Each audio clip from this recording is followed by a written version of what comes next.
দর্শক, অর্থ বাণিজ্যের পাশাপাশি এখন আমরা আলোচনা করব মালয়েশিয়ার শ্রমবাজার পরিস্থিতি নিয়ে। আমাদের সঙ্গে ভার্চুয়ালি যুক্ত হবেন Bangladesh institute of international and strategic studies BIISS এর গবেষণা পরিচালক ডক্টর মাহফুজ কবির। স্যার, আমার প্রথম প্রশ্ন আপনার কাছে, সেটি হচ্ছে যে বাংলাদেশের জনশক্তি রফতানির জন্য অন্যতম বড় বাজার হলো মালয়েশিয়া, অথচ এই শ্রমবাজারে প্রায় কেন স্থবিরতা তৈরি হয় এবং এই পরিস্থিতি কিভাবে কাটিয়ে ওঠা সম্ভব বলে আপনি মনে করেন? আসলে আমাদের যে ম্যান পাওয়ার এক্সপোর্ট মার্কেটের যে টোটাল ম্যানেজমেন্ট, সেই ম্যানেজমেন্টটা কিন্তু আসলে অনেকটাই ভেঙে পড়েছে।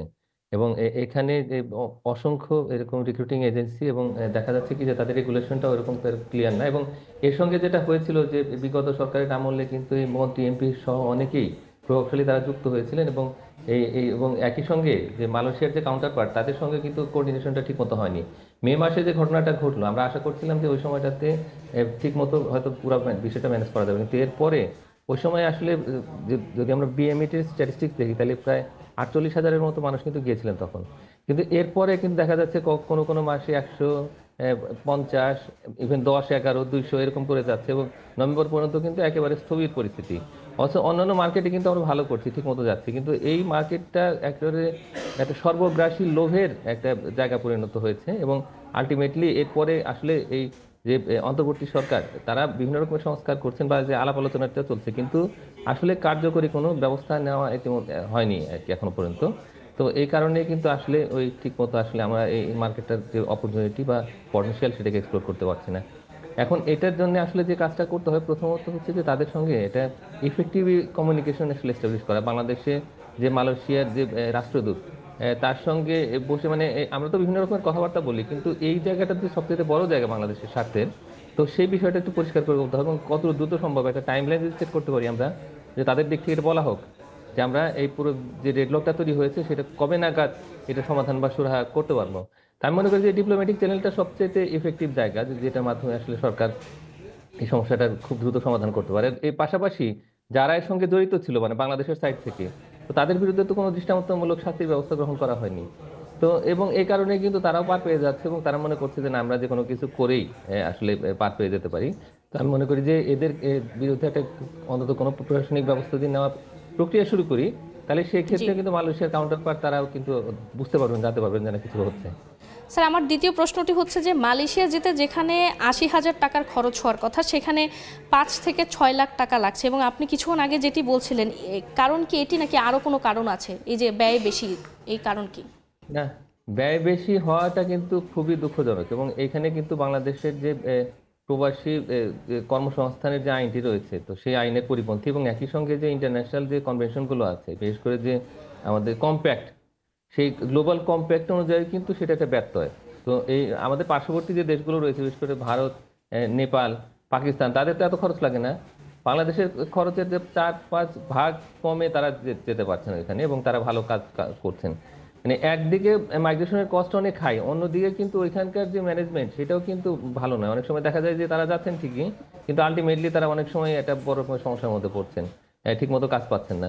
তো এই বিষয়গুলো কিন্তু খুবই দুঃখজনক এবং আমি মনে করি যে এই জায়গাটাতে অন্তর্বর্তী সরকারের দিক থেকে একটা স্ট্রং কমিটমেন্ট দরকার এবং তাদের পরিষ্কার করে বলা দরকার যে না, এই জায়গাতে আসলে খরচ আমরা কমিয়ে নিয়ে আসবো খুব সিগনিফিকেন্টলি। তো সুতরাং এই 80-90 হাজার টাকার জায়গাতে ঠিক আছে 1 লাখ টাকাই হলো না হয়, জি। যার যেহেতু ডলারের খরচটা বেড়ে গেছে, তো কিন্তু এত কেন হবে? তো এই জায়গাতে আমি মনে করি যে একটু পরিষ্কার করে বলা দরকার, শুধুমাত্র মালয়েশিয়া নয়, প্রত্যেকটা দেশেই যখন আমাদের অভিবাসনটা হবে সেখানে খরচটা যেন আন্তর্জাতিক বা পার্শ্ববর্তী দেশে যে খরচগুলো হয় সেই খরচের সমান সমান থাকতে হবে।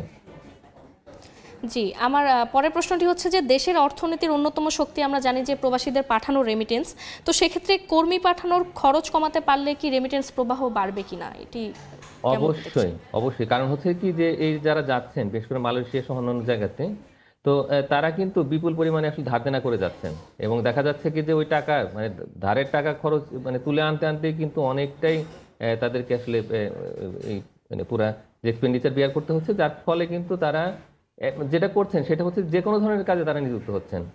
তার কারণ তার মূল উদ্দেশ্যটাই থাকে হলো যে এই যে খরচটা সেটাকে নির্বাহ করতে হবে। তো সুতরাং তারা নিম্ন মজুরি কাজে যেহেতু নিযুক্ত হচ্ছেন, এই কারণে কিন্তু তারা যে যতটুকু আসলে পাঠানো যেত সেই পরিমাণে অর্থ আসলে তারা পাঠাতে পারছেন না। তো এই কারণেই দেখা যাচ্ছে যে রেমিটেন্সও সেরকম ভাবে আসছে না। তো সুতরাং যদি ম্যান পাওয়ার এক্সপোর্টের যে কস্ট মানে মাইগ্রেশনের কস্টটা যদি আমরা কমাতে পারতাম, তাহলে সেই ক্ষেত্রে তখন কিন্তু এই যে যারা প্রবাসী কর্মী তাদের ফ্রিডমটা বেড়ে যেত, এবং তখন তারা একটু উচ্চ মজুরির কাজে নিয়োজিত হতে পারতেন এবং তারা চাপের মধ্যে থাকতে পারতেন না। তো এইভাবে করে কিন্তু আসলে এই রেমিটেন্সটা বানানো যেতে পারে। জি, ডক্টর মাহফুজ কবির, আপনার কাছে আমার শেষ প্রশ্নটি হচ্ছে যে বিশ্বের শ্রমবাজার পরিস্থিতি কেমন দেখছেন, এবং সেখানে দক্ষ কর্মীদের চাহিদা নিশ্চয়ই বাড়ছে, এক্ষেত্রে বাংলাদেশের সরকারের করণীয় কি? হ্যাঁ, অবশ্যই আমাদের দক্ষ শ্রমিক পাঠাতে হবে, তার কারণ দক্ষ এবং পেশাজীবী যে শ্রমিকরা রয়েছেন তাদের যে রেমিটেন্স আর্নিং সেটা কিন্তু অনেক বেশি। এবং আমরা যে ধরনের শ্রমিক পাঠাচ্ছি, বিশেষ করে যে মধ্যপ্রাচ্যের দেশগুলোতে, বিশেষ করে সৌদি আরব থেকে শুরু করে অন্যান্য যে জায়গাগুলো রয়েছে, তো সেইখানে আমাদের অদক্ষ অর্ধদক্ষ শ্রমিকেরা যাচ্ছেন এবং তারা কিন্তু এই মানবতার জীবনযাপন করছেন।